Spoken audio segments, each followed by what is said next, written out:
লা তাদখুলুল মালাইকাতা বাইতান ফীহি কলবুন আও তাসাবির।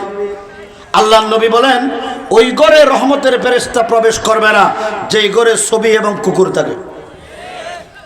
আমি আপনাদেরকে জিজ্ঞেস করি, ছবি রাখা, জোর করে কোন ছবি রাখা? আজকে এই মাহফিল থেকে আমরা একটা আমল নিয়ে যেতে পারবো? আমাদের এখানে অনেক যুবকরা আছে, রাজনৈতিক কর্মীরা আছে, নেতার ছবি, বিভিন্ন ব্যক্তির ছবি, বিভিন্ন জন্তুর ছবি আছে না নাই করে? ছবি রাখা কি? সবাই বলেন ছবি রাখা। এটা আমার কথা না, আমার নবীর কথা। নবীর প্রতি মহব্বত ভালোবাসা আছে না নাই? যদি থাকে, নবীর নির্দেশ, ঘরে ছবি রাখা যাবে না। আমরা কি ওয়াদা করতে পারবো আজকের দিন থেকে আমাদের ঘরে কোনো ছবি থাকবে না? ওয়াদা? হাত তুলে আল্লাহর দিকে, আমার দিকে নয়, আল্লাহর দিকে মুতাওয়াজ্জিহ হয়ে আমরা ওয়াদা করছি, আমাদের ঘরে কোনো ছবি, আমরা কোনো নেতার ছবি রাখবো, কোনো জন্তুর ছবি, এই কথা মনে থাকবে তো? ছবি রাখা কি? এটা আমরা বলবো, আমাদের মা বোনদেরকে বলবো তো ইনশাআল্লাহ। দেখেন আল্লাহ কি করে, উনি আইন করলেন। এই যে আজকে আসলাম, একটা ব্রিজ হয়েছে না কেন, পদ্মা সেতু? পদ্মা সেতুর রাস্তা যেটা দোলাইপাড় থেকে শুরু হয়েছে, এই রাস্তা বড় করার জন্য 6টা মসজিদ ভাঙা হয়েছে। কয়টা? রাস্তার জন্য মসজিদ ভেঙেছেন, এদেশের আলেম ওলামারা বিরোধিতা করেছে। আপনি রাস্তার জন্য মসজিদ ভাঙলেন, মসজিদের মিনার করবেন, ইসলামী স্থাপত্য করবেন, ক্যালিগ্রাফি দিবেন, এটাই না কথা। আপনি আপনার বাবার ছবি, ভাস্কর্য, মূর্তি স্থাপন করলেন 8.5-9 কোটি টাকা খরচ করে। আমরা মাওলানা মামুনুল হক সাহেব, জুনায়েদ বাবুনগরী সহ সমস্ত ওলামায়ে কেরাম আমরা বিরোধিতা করেছি। আমাদের বিরোধিতার কারণে তিনি আমাদের বিরুদ্ধে শত শত মামলা করেছেন। 2100 ওলামায়ে কেরাম 2021 সালে শুধুমাত্র একটা মাত্র মূর্তির বিরোধিতা করার কারণে জেলে গেছে। একটা মূর্তির বিরোধিতার কারণে। আল্লাহর ইচ্ছা হলো, হে ওলামায়ে কেরাম, মৌলবীরা, তোমরা একটা মূর্তির বিরোধিতা করো। আমার তো সিদ্ধান্ত হলো একটা মূর্তিও বাংলাদেশে রাখবো না। আমরা বুঝি নেই আল্লাহর সিদ্ধান্ত কি আমরা বুঝবো? এই শক্তি কি আমাদের আছে? আমরা বুঝি নেই। একটা মূর্তির বিরোধিতা করার কারণে জেলে গেলাম। আল্লাহ যে বিচার করে কেমনে দেখেন। 5 আগস্ট এদেশের ছাত্র জনতা রক্ত দিয়ে বিপ্লব করেছেন, ঠিক না বেঠিক? এই বিপ্লবের দিন দেখি এখানে জুনায়েদ আল হাবিব সাহেব আসবেন, আমাদেরকে মাওলানা মামুনুল হক সাহেব, মুফতি মনির কাসেমি সাহেব ছিলেন, আমাদেরকে সেনা প্রধান ডাকছেন সেনা ভবনে। অনেকে দেখছেন তো।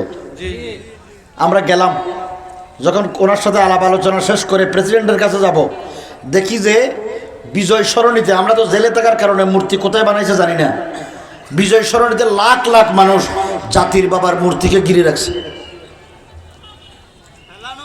আমার এই কথাগুলো একমাত্র ঈমানকে সহি করার জন্য। আমি কোনো দলের বিরুদ্ধে নয়, কোনো ব্যক্তির বিরুদ্ধে নয়, শিক্ষা গ্রহণ করুন। দলবাজি করে বঙ্গবন্ধু শেখ মুজিবুর রহমান বাংলাদেশের স্বাধীনতার স্থপতি, তাকে যেই অপমান তোমরা করেছ, আল্লাহর কসম করে বলি, বঙ্গবন্ধুর রুহানি বদদুয়ায় তোমরা শেষ হয়ে গেছো। তোমরা তো আমাদের বদদুয়া মানো না, এই জন্য তোমাদের বাবার বদদুয়ার কথা বলছি। কার বদদুয়া? ওনাদের বাবার বদদুয়া। ওনাদের বাবারে গিরে রাখছে, আমাদের বাবাকে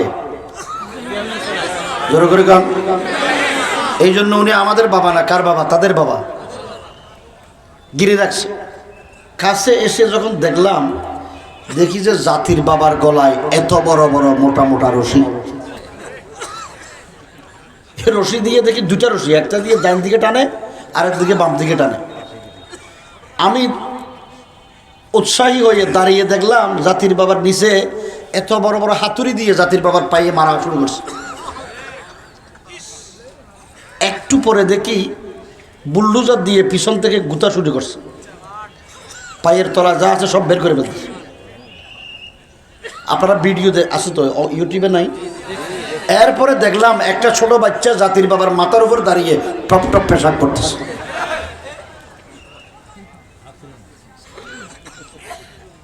আরো কিছুক্ষণ পর দেখি কয়েকজন যুবক এত বড় বিশাল জুতার মালা এনে জাতির বাবার গলায় পরাই দিছে।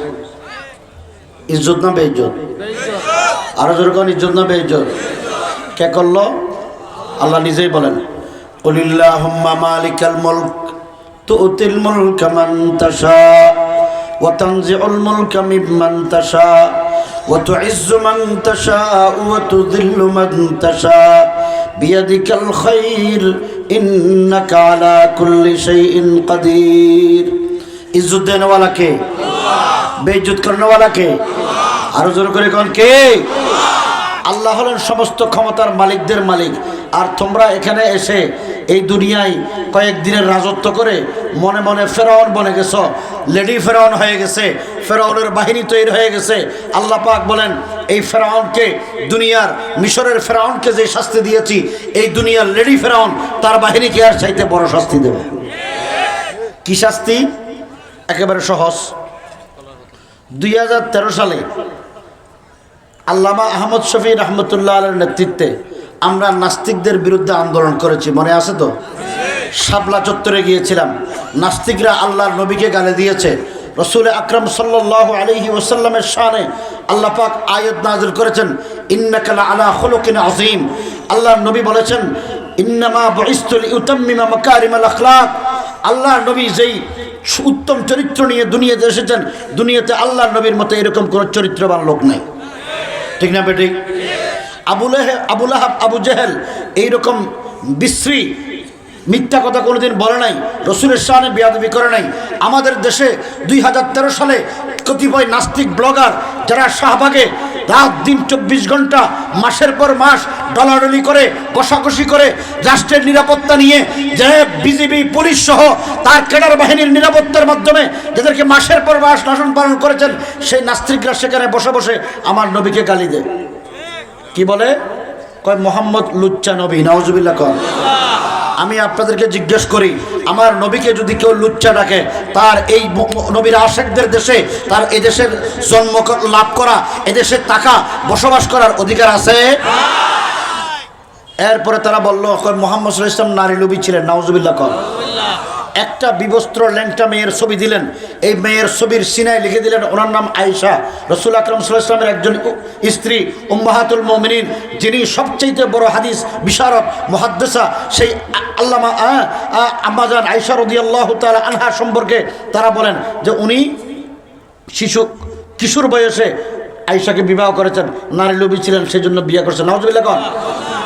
এরপর একজন দাড়িওয়ালা টুপিওয়ালা মানুষের ছবি দিয়ে ওনার বুকে লিখে দিলেন ওনার নাম মোহাম্মদ। নাউজুবিল্লাহ। আমার নবীকে যদি এরকম বিদ্রুপ করে, আমার নবীকে যদি এরকম তিরস্কার করে, চরিত্র হনন করার চক্রান্ত করে, আল্লাহর কসম করে বলি, নবীর আশেকরা কি করে বসে থাকতে পারে? সেই জন্য সেই দিন নবীর ইজ্জত রক্ষা করার জন্য, নবীর শানে যারা বেয়াদবি করেছে, সাতেমের রাসূলদের শাস্তি, মৃত্যুদণ্ডের আইন পাশ করার জন্য আমরা সেই দিন শাপলা চত্বরে গিয়েছিলাম। এই নাস্তিক ব্লগাররা তার ব্লগে লিখলো, আল্লাহ বলতে দুনিয়াতে কিছু নাই। আল্লাহ আছে না নাই? সবাই জোরে করেন, আল্লাহ আছে না নাই?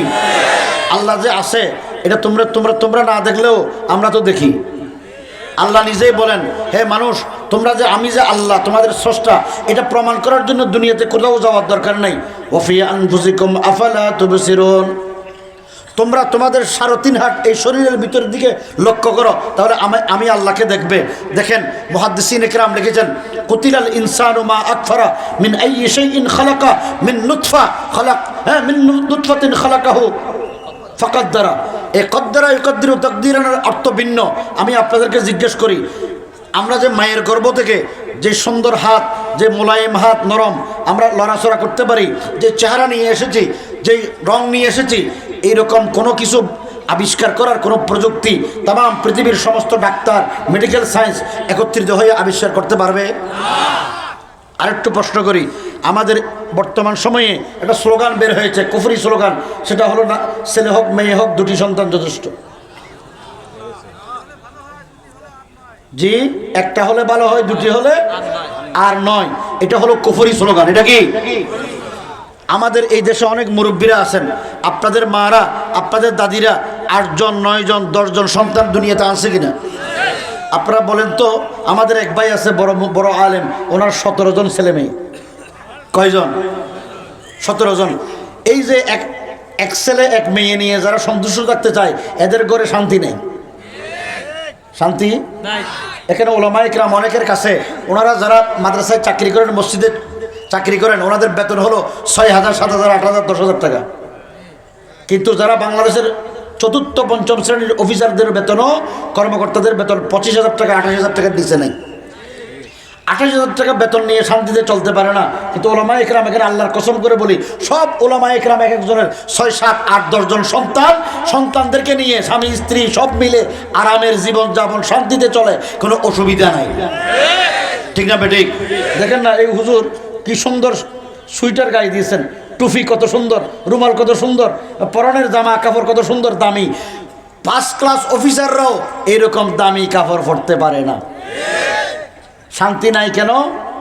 পিছনে অনেক কারণ আছে, অনেক কারণ। এই কারণগুলো আমরা যদি চিহ্নিত না করি, বাংলাদেশের ভবিষ্যৎ অত্যন্ত খারাপ। এক জালেমরা ক্ষমতাচ্যুত হয়েছে, কিন্তু অন্যরা ক্ষমতায় যাওয়ার স্বপ্ন দেখছেন, তারা লুটপাট করে খাওয়ার নিয়ত করেছেন। আজকে 3 মাসের ভিতরে যেই পরিমাণ লুটপাটের রাজত্ব তারা করেছেন, আল্লাহর কসম, এইরকম লুটপাট যদি থাকে, আল্লাহ আরেক গজব নাজিল করবেন। আমরা কোন লুটপাটকারীদেরকে এই দেশের ক্ষমতায় দেখতে চাই না। যারা লুটপাট করেছেন তাদেরকে বিতাড়িত করেছি। কোন আর লুটপাটকারী ক্ষমতায় আসুক, সেই জন্য আগামী দিনে আমাদেরকে বলিষ্ঠ ভূমিকা রাখতে হবে, তারা রাখতে না পারে।